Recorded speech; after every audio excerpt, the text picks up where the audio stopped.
Chapter का नाम है एसिड बेसिस एंड सॉल्ट। तो हम लोग इसके अंदर पढ़ रहे हैं method of preparation of acid and bases. ठीक है, तो हम लोग क्या कर सकते हैं कि एसिड को या बेस को हम लोग प्रिपेयर भी कर सकते हैं। तो एसिड और बेस बनता कैसे है? एलिमेंट से बन सकता है, एलिमेंट एलिमेंट कंबाइंड होने से बन सकता है, एलिमेंट बेस एलिमेंट और कंपाउंड कंबाइंड होने से बन सकता है। तो यहां पर देखेंगे कि प्रिपरेशन ऑफ एसिड, एक हम लोग एसिड बना रहे हैं जिसका नाम है HCl। क्या नाम है? HCl बना रहे हैं हम लोग, HCl। तो HCl कैसे बनता है? तो by direct combination of element. देखिए यहां पर हम क्या करेंगे कि हाइड्रोजन गैस लेंगे। हाइड्रोजन गैस एक एलिमेंट है और इस हाइड्रोजन गैस को क्लोरीन के साथ रिएक्शन कराएंगे। ठीक है, क्लोरीन के साथ रिएक्शन कराएंगे। इस हाइड्रोजन गैस को क्लोरीन के साथ रिएक्शन कराएंगे। और अच्छा, हाइड्रोजन क्या एक प्रकार का? हाइड्रोजन हमारा एलिमेंट है। हाइड्रोजन क्या है? एलिमेंट। अब ये कैसे पता है कि एलिमेंट है? देखिए हाइड्रोजन एलिमेंट कब कहलाएगा? जब या तो वो सिंगल हो, या तो अगर मान लो एक से ज्यादा हो लेकिन सेम काइंड के। तो हाइड्रोजन H2, तो H2 कैसे बना होगा? H और H से। तो क्या दोनों एक ही प्रकार का नहीं है? बोलो। अगर मान लेते हैं ये H2 के फॉर्म में है, अगर मान लेते हैं ऐसा होता हाइड्रोजन सिर्फ ऐसा, तो क्या मैं इसको एलिमेंट नहीं बोलता?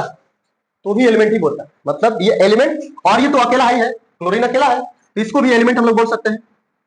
ठीक है, अब एक एलिमेंट दूसरे एलिमेंट के साथ मिल गया और ये बना देगा आपका HCl। क्या बना देगा? HCl। ठीक है, HCl का नाम होता है, इसका नेम जो होता है हाइड्रोक्लोरिक एसिड। इसका नाम होता है हाइड्रो, इसका क्या नाम है? Hydrochloric acid. Hydrochloric acid. ठीक है, तो हाइड्रोक्लोरिक एसिड कैसे बन गया? देखिए by direct combination of elements acid can be prepare by taking two elements. मतलब दो एलिमेंट की सहायता से भी हम लोग एसिड बना सकते हैं। कैसे? हाइड्रोजन गैस क्लोरीन गैस के साथ कंबाइंड हुआ है, केमिकली कंबाइंड हुआ है, और केमिकल कंबाइंड होके यहां पर क्या बन गया है? क्या बन गया है? HCl बन गया है। क्या बन गया है? HCl बन गया। अब ध्यान से देखिए, ये जो क्लोराइड है ना, ये जो हाइड्रोजन क्लोराइड है ना, हाइड्रोजन क्लोराइड क्या है? हाइड्रोजन क्लोराइड किसके अंदर डिजोल्व हो जाएगा? वाटर के अंदर डिजोल्व हो जाएगा। ठीक है, कैसे होगा? देखिए ध्यान से, क्योंकि जितने सारे स्ट्रॉन्ग एसिड है ये वाटर के साथ आसानी से डिजोल्व हो जाते हैं। स्ट्रॉन्ग एसिड जितने सारे HCl है, देखिए HCl जो है फर्दर HCl प्लस H2O है, ये वाला।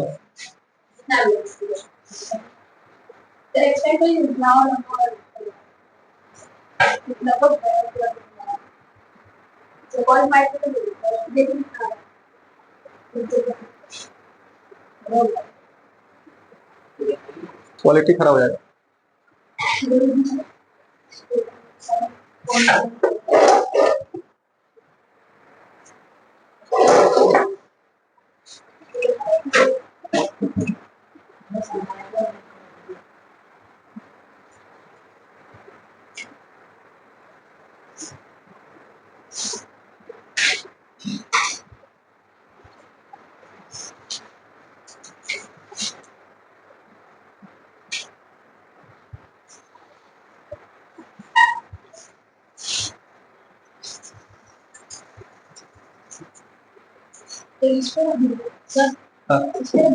ना अब ठीक है, अब ठीक हो गया ना, अब इतना कवर हो रहा है। मेन बात यह है ना कि हमको चाहिए क्वालिटी, क्वालिटी गड़बड़ नहीं होना चाहिए।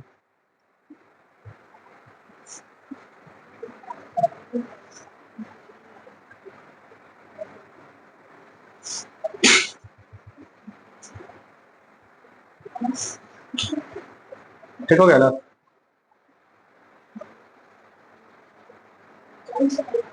हो ठीक, ठीक है।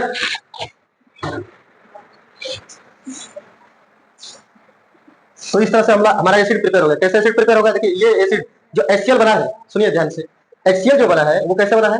डायरेक्ट कॉम्बिनेशन ऑफ, उससे कोई दिक्कत नहीं है, direct combination of hydrogen and chlorine, है ना। हाइड्रोजन मतलब क्लोराइड बोल सकते हैं उसको। ठीक है, इस तरह से हमारा क्या बन गया? यहाँ पे HCl बन गया। एलिमेंट जो नॉन मेटल हो, देखिए एलिमेंट जो होता है ना, एलिमेंट पीरियोडिक टेबल के अंदर एक आपको पीरियोडिक टेबल दिया हुआ रहेगा।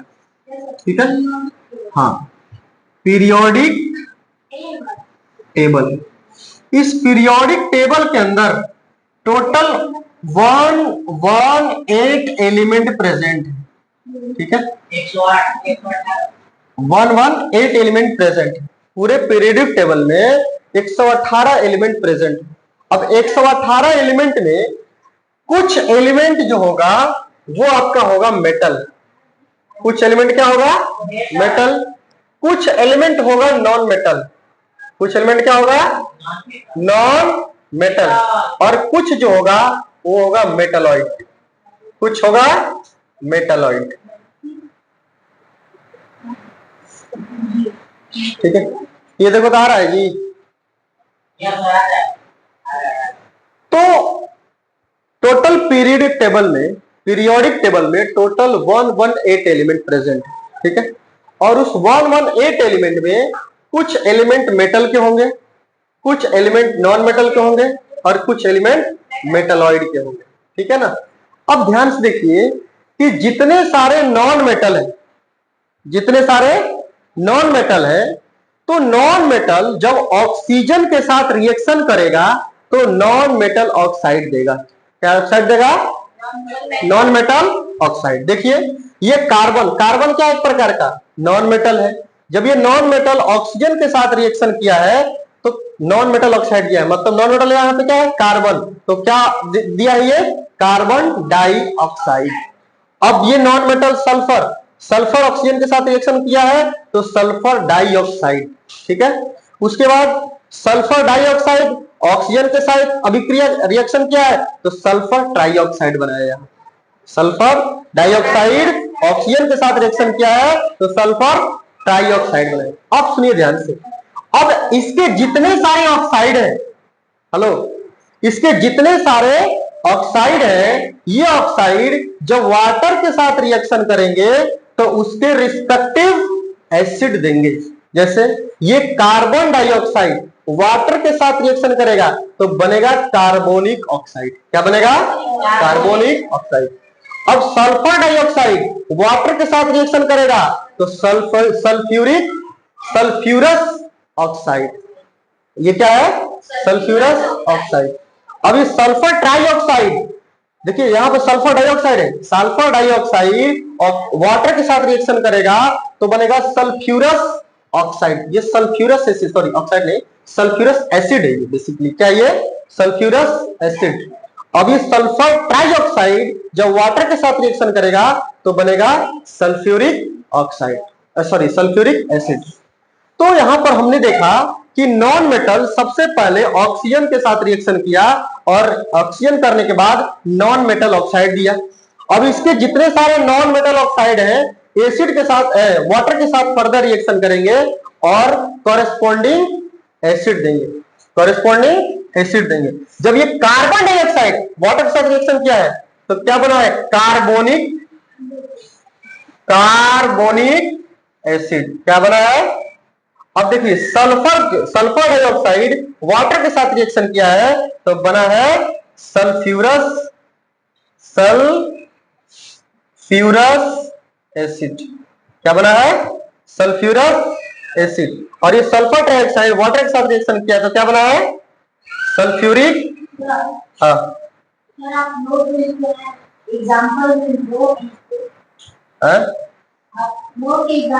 हाँ अभी आएंगे ना, अभी तो ऊपर पढ़ रहे हैं ना। अभी देखिए नोट में क्या लिखा हुआ है? The oxide which are insoluble in water are called neutral oxide. देखिए कुछ ऑक्साइड ऐसे होते हैं जो वाटर के अंदर डिजोल्व नहीं हो सकते हैं, ठीक है। कुछ ऑक्साइड ऐसे हैं जो वाटर के अंदर डिजोल्व नहीं हो सकते, कुछ ऑक्साइड ऐसे हैं जो वाटर के साथ डिजोल्व नहीं हो सकते हैं, उनको हम लोग क्या बोलते हैं? न्यूट्रल ऑक्साइड बोलते हैं। क्या बोलते हैं? Neutral oxide. देखिए ये सारे ऑक्साइड जो है ना, हेलो बात कर रहे हो आप, ये जितने सारे ऑक्साइड है, चाहे कार्बन डाइऑक्साइड है, चाहे सल्फर डाइऑक्साइड है, चाहे SO3 सल्फर ट्राइऑक्साइड है, ये सब वाटर के अंदर डिजोल्व हो जाएंगे, ये सब वाटर के अंदर डिजोल्व हो जाएंगे। इसलिए ये एसिडिक ऑक्साइड है। ये क्या है? Acidic oxide. देखिए अब एसिडिक ऑक्साइड जब वाटर के साथ रिएक्शन करेंगे तो एसिड बनाएंगे ना भाई। तो यहां पर देखिए कार्बन डाइऑक्साइड वाटर के साथ रिएक्शन किया, कार्बोनिक ऑक्साइड बन गया। सल्फर डाइऑक्साइड वाटर के साथ रिएक्शन किया, सल्फ्यूरस एसिड बन गया। सल्फर डाइऑक्साइड वाटर के साथ रिएक्शन किया, सल्फ्यूरिक एसिड बन गया।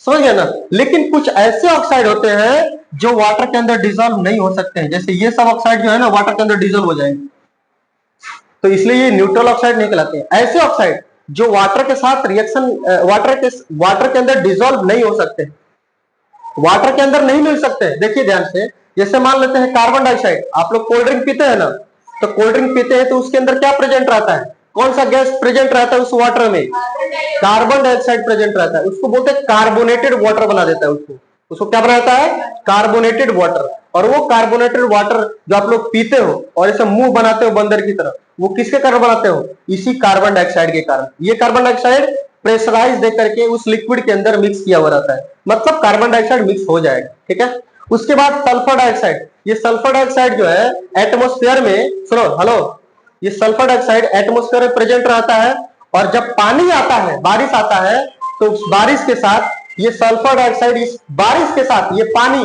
बारिश के साथ मिलकर क्या बनाता है, सल्फ्यूरस एसिड बनाता है। क्या बनाता है, सल्फ्यूरस एसिड बनाता है, ठीक है। हेलो, तो देखिए आप लोग समझ गए कि कुछ ऑक्साइड जो होते हैं इनसॉल्युबल होते हैं वाटर के अंदर, कुछ ऑक्साइड वाटर के अंदर डिजोल्व नहीं हो सकते हैं। देखिए ये सब ऑक्साइड जो है ना, ये वाटर के अंदर डिजोल्व हो गया, लेकिन ये सब ऑक्साइड वाटर के अंदर डिजोल्व नहीं हो सकते हैं। ऐसे ऑक्साइड जो वाटर के साथ डिजोल्व नहीं हो सकते उनको हम लोग बोलते हैं न्यूट्रल ऑक्साइड। क्या बोलते हैं, न्यूट्रल ऑक्साइड। और इसकी सबसे अच्छा एग्जाम्पल है, क्या है, नाइट्रोजन ऑक्साइड और कार्बन मोनोऑक्साइड, ठीक है, कार्बन मोनोऑक्साइड। जब नाइट्रोजन को, ये देखिए ऑक्साइड कब कैसे बनता है, ये नाइट्रोजन को सफिशिएंट अमाउंट ऑफ ऑक्सीजन नहीं मिल पाया, यहाँ पे सफिशिएंट अमाउंट ऑफ ऑक्सीजन नहीं मिल पाया, इसलिए NO बना दिया बस, ठीक है। तो इसको नोट कर लीजिए, हम लोग फिर आगे बढ़ते हैं।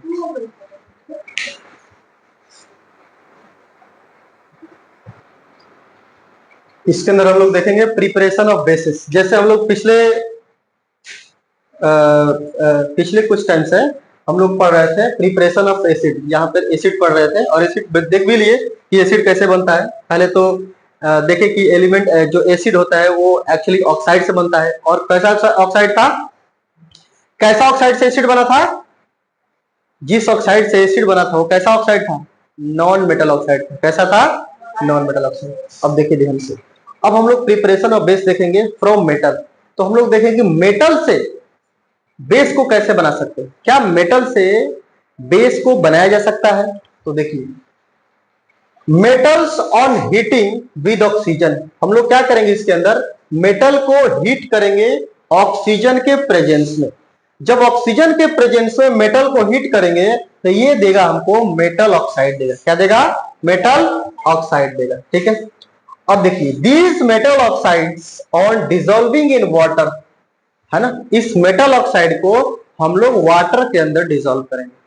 पिछले एसिड के फॉर्मेशन में हम लोग क्या किए थे, नॉन मेटल ऑक्साइड को वाटर के साथ डिजोल्व किए थे, ठीक है।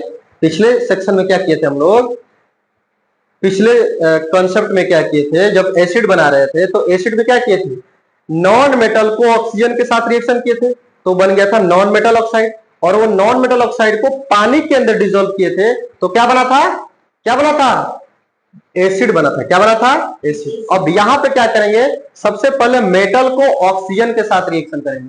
तो जब मेटल को ऑक्सीजन के साथ रिएक्शन करेंगे तो बनेगा मेटल ऑक्साइड। क्या बनेगा, मेटल ऑक्साइड। अब उस मेटल ऑक्साइड को वाटर के अंदर जब डिजोल्व करेंगे तो बन जाएगा बेस। क्या बन जाएगा, बेस। तो देखिए यहां पर क्या हुआ है, सोडियम, सोडियम क्या एक प्रकार का मेटल है और ये ऑक्सीजन के साथ रिएक्शन किया है तो बना है सोडियम ऑक्साइड। क्या बना है, सोडियम ऑक्साइड। अब ये सोडियम ऑक्साइड को हम लोग बैलेंस कर लेंगे, रिएक्शन को बैलेंस कर लेंगे।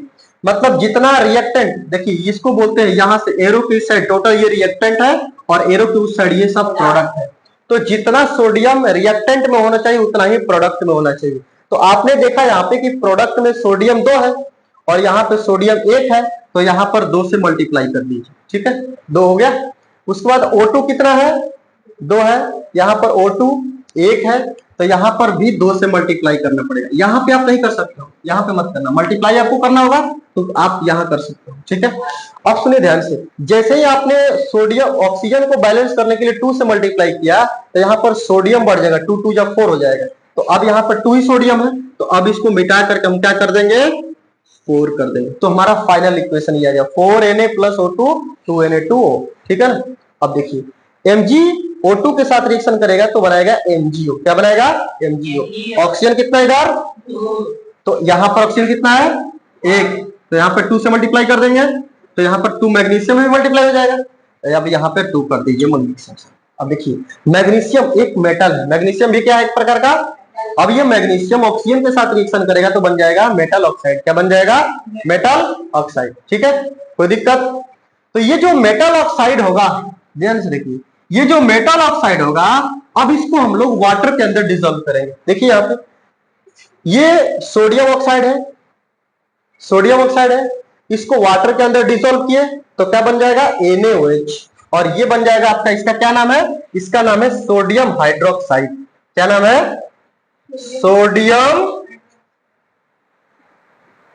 Hydroxide, sodium hydroxide. और इसका क्या नाम है, मैग्नीशियम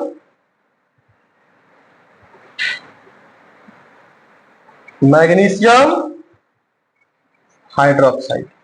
तो अब ध्यान से देखिएगा, जो मेटल ऑक्साइड है ये सब क्या है, मेटल ऑक्साइड, क्योंकि मेटल ऑक्सीजन के साथ रिएक्शन किया तो मेटल ऑक्साइड ना बनेगा जी। तो जो मेटल ऑक्साइड है वो वाटर के साथ डिसॉल्व होकर के मेटल हाइड्रोक्साइड बनाए। क्या बनाया है, मेटल हाइड्रोक्साइड। अब देखिए सोडियम वाटर के साथ रिएक्शन किया है तो सोडियम हाइड्रोक्साइड, मैग्नीशियम वाटर के साथ रिएक्शन किया है मैग्नीशियम हाइड्रोक्साइड। इस तरह से एल्यूमिनियम हाइड्रोजन के साथ रिएक्शन करेगा तो क्या बन जाएगा, एल्यूमिनियम हाइड्रोक्साइड। जैसे एल्यूमिनियम प्लस H2, ये जब बनेगा तो बन जाएगा Al2, है ना, Al2OH का और AlOH का होल प्राइस, एल्यूमिनियम हाइड्रोक्साइड, है ना। ये क्या बन जाएगा, एल्यूमिनियम हाइड्रोक्साइड। इधर एल्यूमिनियम एक है तो इधर भी एक है, ठीक है। ऑक्सीजन इधर 3 है, यहाँ पे ऑक्सीजन 3 से मल्टीप्लाई कर दीजिए, फिर ऑक्सीजन यहाँ पे क्या हो गया, 3 हो गया, ऑक्सीजन यहाँ पर 3 हो गया तो ऑक्सीजन यहाँ पे 3 हो गया, ठीक है, ये बैलेंस। लेकिन हाइड्रोजन यहाँ पर 6 हो गया, हाइड्रोजन यहाँ पे 3 है तो यहाँ से 2 से मल्टीप्लाई करिए और यहाँ पे 2 से मल्टीप्लाई कर दीजिए। देखिए अब 2 एल्यूमिनियम, है ना।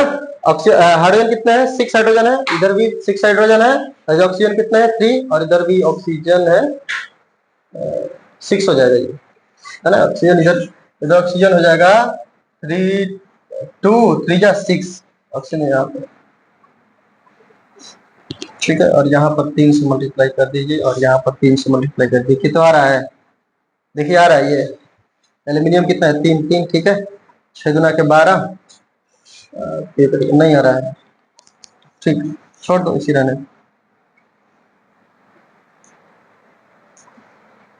है ना। इस तरह से एल्यूमिनियम हाइड्रोक्साइड बन जाएगा। रिएक्शन आप लोग बैलेंस कर लीजिएगा, इसको ट्राई कीजिएगा बैलेंस करने के लिए, ट्राई कीजिएगा, ठीक है। तो हमने देखा कि भाई बेस को बनाया सकता है, मेटल के साथ बेस को बनाया सकता है ना, ये प्रोसेस उसके समझ में आया, बोलिए, ठीक। आगे बढ़ते हैं इसके अंदर।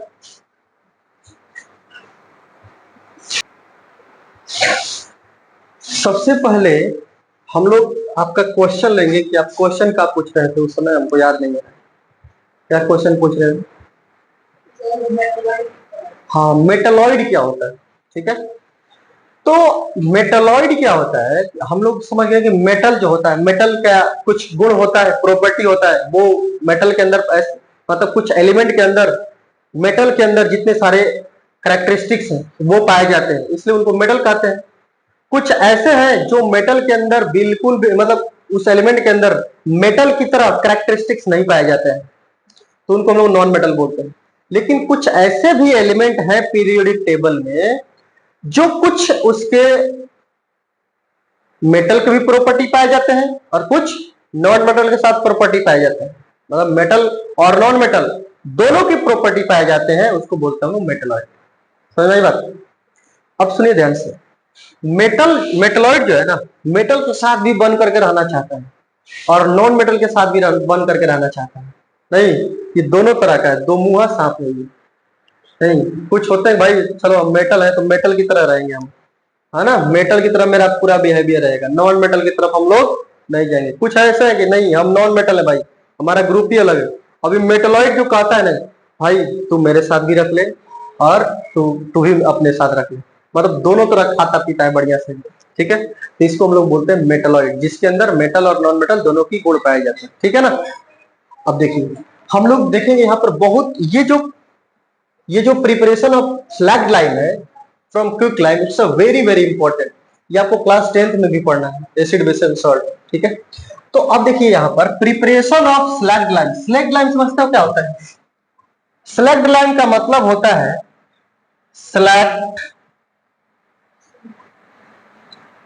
स्लैग्ड लाइम का मतलब होता है, इसका फॉर्मूला होता है कैल्शियम हाइड्रोक्साइड। क्या होता है? Calcium hydroxide.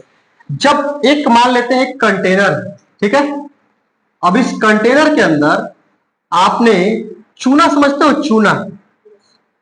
चूना लगाने वाला नहीं, चूना एक ढेला होता है, ढेला इतना बड़ा बड़ा, है ना, पत्थर मिलता है, पत्थर टाइप का होता है, उजला एकदम, ठीक है। जब आप उसको इसके अंदर डालोगे और इसके अंदर ऑलरेडी पानी है, इसके अंदर क्या है? पानी। अब देखो ध्यान से, ये तो पानी है पूरा, ये पूरा पानी है, ठीक है। अब इसके अंदर बड़ा बड़ा चूना डाल दिया आपने, क्या डाल दिया? चूना। तो अब ये क्या करेगा ना, इस पानी के साथ रिएक्शन करने लगेगा, और पानी के साथ रिएक्शन करेगा तो ऐसे बुलबुला निकलेगा एकदम पूरा, ठीक है ना, बुलबुला निकलेगा, इससे गैस भी निकलेगा, और ये पूरा पानी खौलने लगेगा, पूरा पानी क्या होने लगेगा? बॉयल होने लगेगा। जब ये पूरा पानी बॉयल होने लगेगा, तो अब देखिए यहां से ये जो चूना था, ये चूना बेसिकली था कैल्शियम ऑक्साइड। क्या था? Calcium oxide. इस कैल्शियम ऑक्साइड को हम लोग बोलते हैं क्विक लाइम। क्या बोलते हैं इसको? Quick lime. कैल्शियम ऑक्साइड को हम लोग क्या बोलते हैं? Quick lime. ये क्विक लाइम, ये जो क्विक लाइम है, ये पानी के साथ मिल गया। कहां मिल गया? पानी के साथ मिल गया। देखिए यहाँ पे ये जो क्विक लाइम है, ये पानी के साथ मिल गया। किसके साथ मिल गया? पानी के साथ मिल गया, और बना दिया क्या? Calcium hydroxide. कैल्शियम हाइड्रोक्साइड मतलब, कैल्शियम हाइड्रोक्साइड मतलब स्लैग्ड लाइम। तो ये आपका कैल्शियम हाइड्रोक्साइड जो है, ये क्या कहलाएगा? स्लैग्ड लाइम कहलाएगा। क्या कहलाएगा?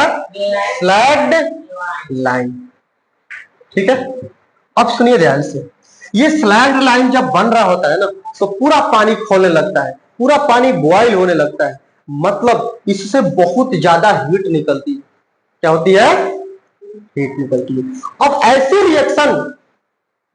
ऐसा रिएक्शन जो हीट प्रोड्यूस करे, मतलब रिएक्ट होने के बाद अपने आप हीट प्रोड्यूस करे, उसको बोलते हैं हम लोग एक्सोथर्मिक रिएक्शन। क्या बोलते हैं उसको? Exothermic reaction. तो ये क्या है? Exothermic reaction. तो क्या ये एक्सोथर्मिक रिएक्शन है? बोलो। तो यानी कि preparation of slagged lime is a exothermic reaction. बोलो, क्या preparation of slagged lime exothermic reaction है? बोलो यस। इसमें क्या होता है? कैल्शियम ऑक्साइड वाटर के साथ रिएक्शन करता है, और कैल्शियम ऑक्साइड मतलब quick lime, quick lime water के साथ रिएक्शन करता है, और क्या बनाता है? स्लैग्ड लाइम बनाता है। क्या बनाता है? Slagged lime. और जब स्लैग्ड लाइम बनाता है, तो इसमें बहुत ज्यादा मात्रा में क्या निकलती है? हीट प्रोड्यूस होती है। क्या होती है? Heat produce. ऐसा रिएक्शन जो हीट प्रोड्यूस करे, ऐसा रिएक्शन जो हीट प्रोड्यूस करे, उसको हम लोग बोलते हैं क्या? Exothermic reaction. क्या बोलते हैं? Exothermic reaction. बोलो। अब सुनो ध्यान से, जब ये स्लैग्ड लाइम बन चुका रहेगा, मतलब कैल्शियम हाइड्रोक्साइड बन चुका रहेगा, तो कैल्शियम हाइड्रोक्साइड के अंदर ये पूरा का पूरा सेटल डाउन हो जाएगा। ये क्या हो जाएगा? सेटल डाउन हो जाएगा। हो जाएगा ना? अब ये तो सेटल डाउन हो गया। अब ऊपर में बचा पानी। क्या बचा? पानी। अब जब ये पानी देखोगे आप, तो मिल्की व्हाइट रहेगा। ये पानी कैसा रहेगा? मिल्की व्हाइट, है ना? ये क्या रहेगा? Milky white. अब जब ये मिल्की व्हाइट, ये पानी जो है, इसी को हम लोग बोलते हैं लाइम वाटर। क्या बोलते हैं? Lime water. ठीक है, लाइम वाटर। सही बात। तो बहुत जबरदस्त ये चीज है, कॉन्सेप्ट है, ये आगे क्लास में भी आपको मिलेगा पढ़ने के लिए। ठीक है, इसको नोट कर लीजिए अच्छे से। कोई डाउट है इसके अंदर? पूछे, बोले। हाँ, हीट कहां से है? देखिए आपका क्वेश्चन है कि हीट कहां से आया। तो हीट आने के लिए इस केमिकल रिएक्शन का एक गुण होता है। केमिकल रिएक्शन का एक गुण होता है, मतलब अगर केमिकल रिएक्शन, ऐसा केमिकल रिएक्शन, एक केमिकल को दूसरे केमिकल के साथ मिलाने के बाद हीट बनने लगता है, अपने आप नेचुरली हीट बनता है जब वो आपस में रिएक्ट करते हैं तब। यस, गुण है उसका, मतलब चेंजिंग टेम्परेचर। केमिकल रिएक्शन होने का एक गुण ये भी है कि उसका टेम्परेचर क्या होगा? चेंज होगा। चेंज हो सकता है, ऐसा नहीं कि हमेशा होगा, हो सकता है। ठीक है ना? तो यहां पर देखिए टेम्परेचर चेंज हो रहा है, यहां पर टेम्परेचर चेंज हो रहा है। शुरुआत में इतना टेम्परेचर नहीं होगा, लेकिन बाद में बहुत ज्यादा टेम्परेचर हो जाएगा। तो इसको बोलते हैं हम लोग क्या? एक प्रकार से changing temperature during the reaction. So that's why we call it a chemical reaction. Chemical reaction होने का पहचान ही है, केमिकल होने का पहचान ही है, there is a change in temperature, मतलब टेम्परेचर भी चेंज हो सकता है ना। There can be change in temperature. ये कोई जरूरी नहीं है कि टेम्परेचर हमेशा बढ़ेगा, ये कम भी हो सकता है। समझ आई बात? तो अगर मान लो, सुनो, अगर मान लो कुछ ऐसा रिएक्शन दे रहे हो, मतलब एक एलिमेंट को या एक चीज को दूसरे के साथ मिलाया, लेकिन वो रिएक्ट ही नहीं किया। अब क्या किया आपने? थोड़ा टेम्परेचर उसका बढ़ाया, अब देखो कि रिएक्ट कर गया।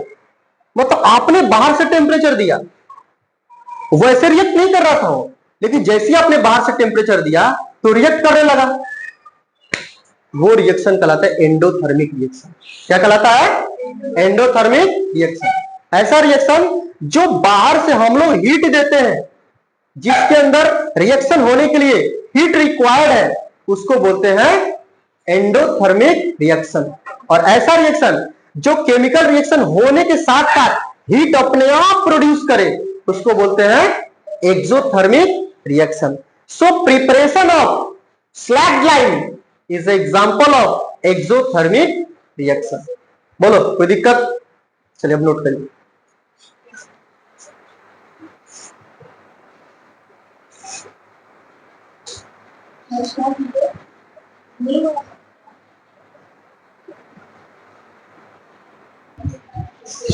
तो आज हम लोगों ने बहुत ज्यादा इंपॉर्टेंट कॉन्सेप्ट पढ़ा कि एसिड का फॉर्मेशन कैसे होता है, एसिड को कैसे प्रिपेयर करते हैं, बेस को कैसे प्रिपेयर करते हैं। मुझे उम्मीद है आप लोगों को बहुत अच्छा लगा होगा। और चाहते हैं हमसे पढ़ना, ऑफलाइन भी आ सकते हैं, आप ऑनलाइन भी मेरा क्लास ज्वाइन कर सकते हैं, है ना। तो गुड बाय।